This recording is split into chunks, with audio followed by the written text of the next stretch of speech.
Oi, quinto ano, tudo bem? A ProSuzy aqui de novo. Vamos estudar agora matemática, iniciando a apostila 7 de matemática. O primeiro capítulo é um capítulo hiper fácil, super fácil, que a gente já comentou na sala, né, na aula ao vivo, e agora a Pro tá aqui para dar uma relembrada e ajudar vocês a fazerem a lição, tá bom? Então, abra aí na página 68 da apostila 7 e vamos ver o que é fração inversa, que o nome já está falando. O que é inverso? Não é o contrário? O inverso? Vamos ver aqui então na prática o que é fração inversa. Eu coloquei alguns exemplos aqui para vocês, olha. Veja aqui. Eu tenho aqui. Primeira fração é 3 quartos. Eu tenho o numerador 3 e o denominador 4. Vou fazer o inverso dessa fração. O 4 passa a ser o meu numerador e o 3 passa a ser o meu denominador. Eu fiz o inverso da fração. É isso, gente.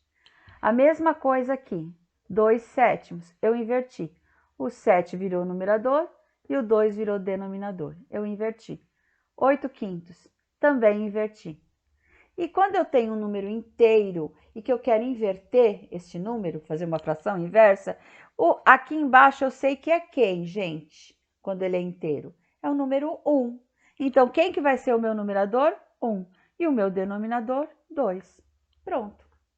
Por que a gente está aprendendo a fazer o inverso da fração, né? Por quê? Porque a gente vai usar esse inverso quando a gente for aprender divisão, que é o nosso próximo capítulo, tá? Note que o inverso de uma fração, se eu multiplicar, vai sempre dar um inteiro. Era 3 quartos, eu fiz o inverso dele, 4 terços. Multipliquei, deu 12 dozeavos, que na realidade é 1. Veja que eu multipliquei todas as frações inversas aqui, ó. Todas deram um inteiro, até no caso do número aqui, ó. 2 vezes 1, 2. 1 vezes 2, 2. 1 inteiro, tá? É isso. O inverso é só você inverter.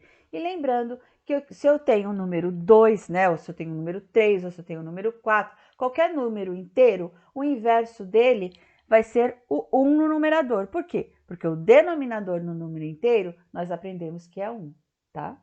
Então, o numerador dele vai ser sempre 1 e o denominador vai ser ele próprio, tá bom? É isso daí a fração inversa. Vocês estão aprendendo porque no próximo capítulo será a divisão e eu vou precisar aprender, aplicar essa técnica aí da inversão da fração, certo? Então, vamos aos exercícios.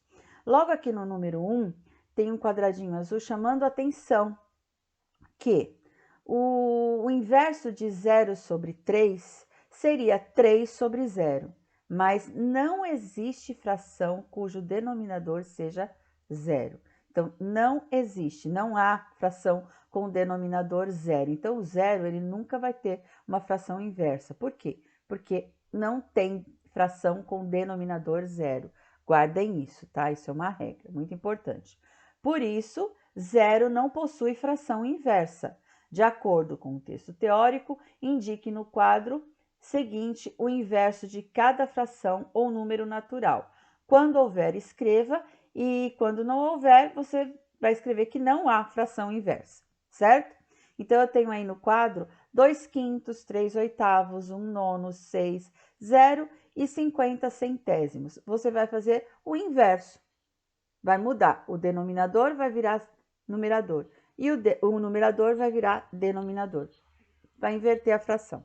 Só isso, tá? E quando não der para inverter, você vai escrever não há fração inversa, certo? Na 2, uma fração irredutível que multiplicada por 8 nonos resulte em 1. Uma fração que seja irredutível quer dizer que não vai dar para simplificar, né? E que ela seja um inteiro. O que eu tenho que fazer se eu tenho aí 8 nonos? O que eu tenho que fazer para dar um inteiro? Olha aqui a técnica que eu apliquei aqui atrás. É a mesma coisa que você vai ter que fazer aqui, tá? Vira a página.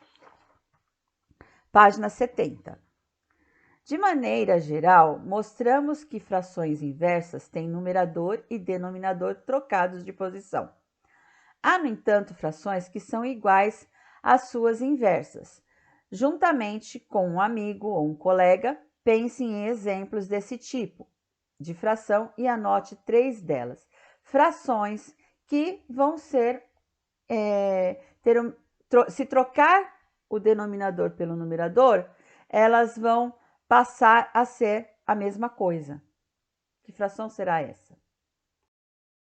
Eu quero que você dê 3 exemplos aí de fração que o numerador e o denominador, se eu mudar, ela vai continuar sendo a mesma coisa, tá? Eu tenho uma fração, se eu inverter, ela vai continuar sendo a mesma coisa. Muito fácil, né, gente? O autor está pedindo 3 exemplos aí, tá? De uma fração que se eu mudar de lugar, o numerador e o denominador, ela vai ser a mesma coisa de como se eu não tivesse invertido, tá bom? No 4, as frações são classificadas em própria, imprópria e aparente, como já mostramos em capítulos anteriores. Leia com atenção a frase seguinte e dê exemplos que a justifique. Veja a frase, você vai ter que criar frações e justificar por que você criou essa fração de acordo com essa frase, tá? A inversa de uma fração própria é uma fração imprópria. O que é uma fração própria? O numerador é menor do que o denominador. O que é fração imprópria? O numerador é maior que o denominador. Então, ele quer aí que você crie uma fração que que ela seja própria, numerador menor do que o denominador. E quando você for transformá-la, né, invertê-la, ela seja imprópria. Aí o numerador vai ser maior do que o denominador, tá? Dê um exemplo aí. Qualquer fração. 5. Classifique, que são os exercícios propostos. Classifique em verdadeiro ou falso cada uma das afirmações a seguir. Então, você vai ver, de acordo com o que a gente viu, ler cada uma dessas afirmações e vai colocar se são verdadeiras ou falsas, V ou F.